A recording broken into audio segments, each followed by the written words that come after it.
लोकसभा निकालांची देशभरात उत्सुकता शिगेला। निकालासाठी उरले अवघे 24 तास। मतमोजणीसाठी देशभरात यंत्रणाही सज्ज। भाजपचा पराभव होणारच। इंडिया आघाडी 295 ते 310 जागा जिंकून सरकार स्थापन करेल। सामनाच्या अग्रलेखातनं दावा।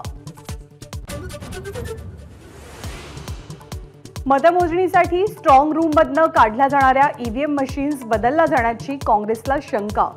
स्ट्रॉंग रूमवरती नजर ठेवण्याची काँग्रेस नेतृत्वाची कार्यकर्त्यांना सूचना। पोस्टल मतदानाचे निकाल हे पहिल्या फेरीच्या निकालाआधीच जाहीर व्हायला हवेत। इंडिया आघाडीची निवडणूक आयोगाकडे मागणी। मतमोजणी पद्धतीमध्ये बदल करण्यास सक्त विरोध। मुंबई पदवीधर मतदारसंघातनं आज ठाकरे गटाचे अनिल परब अर्ज दाखल करणार। आदित्य ठाकरेही राहणार उपस्थित। दुपारी 12 वाजता नवी मुंबई कोकण भवन इथे फॉर्म भरणार।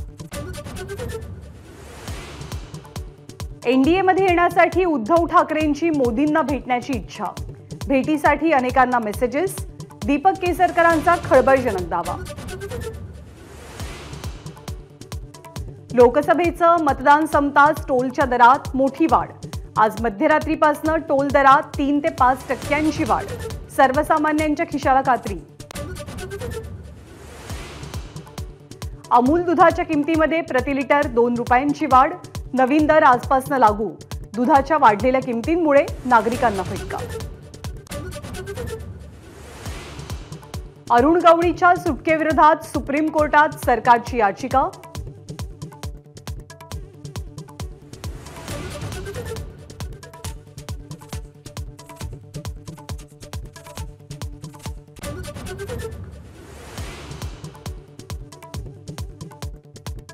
आठवड्याच्या पहिल्याच दिवशी पश्चिम रेल्वेचा खोळंबा।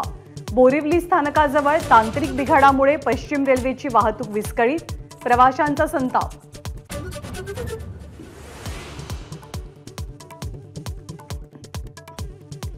रेल्वेच्या मेगा ब्लॉकमध्ये बेस्ट बसची जम्बो कमाई।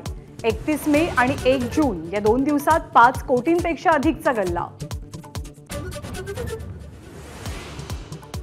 मान्सूनची दक्षिण कर्नाटक आणि आंध्र प्रदेशपर्यंत मजल। तामिळनाडूही व्यापला। वेळेपूर्वीच मान्सून महाराष्ट्रात दाखल होण्याची शक्यता। राज्यामध्ये पूर्व मोसमी पावसाचा अंदाज। कोकण, मध्य महाराष्ट्र आणि मराठवाड्याचे दक्षिणेकडचे जिल्हे। पूर्व विदर्भामध्ये आज पावसाचा येलो अलर्ट। एबीपी माझा, उघडा डोळे बघा नीट।